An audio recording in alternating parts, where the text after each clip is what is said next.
Morning guys, ako'y nagmarinig ng alichi or ano guys, parang dimulot yata to sa atin. Parsley, pretzimolo, bread, tapos salt, tsaka asin lang, then olive oil, paminta. Tapos ito po yung namarinate ko kagabi guys. So ito yung ilagay natin sa air fryer. Tansyahin nyo na lang guys kung ilang minutes. Kasi saglit lang siya maluto. Ayan guys, tingnan natin kung luto na siya.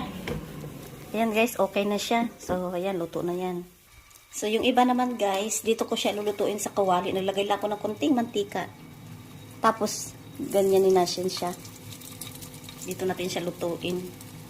Hanggang sa naluto lahat. Ayan.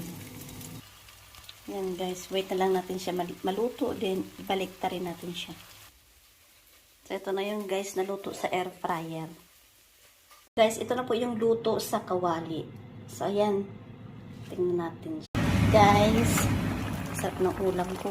Kalabasa, may pichay, may shrimps. Then, ngayon, ano siya, may petsiti yung konting pork. Ito ngayon lagyan ko pichay. Yan, sarap ng pichay.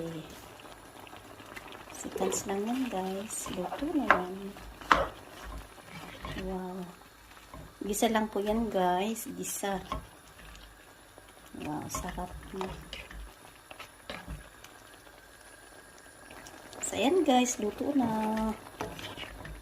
Yung shrimps with kalabasa, pichay, pok choy, pork. Sangkutsa ko muna yung pork guys. Tapos yung shrimps.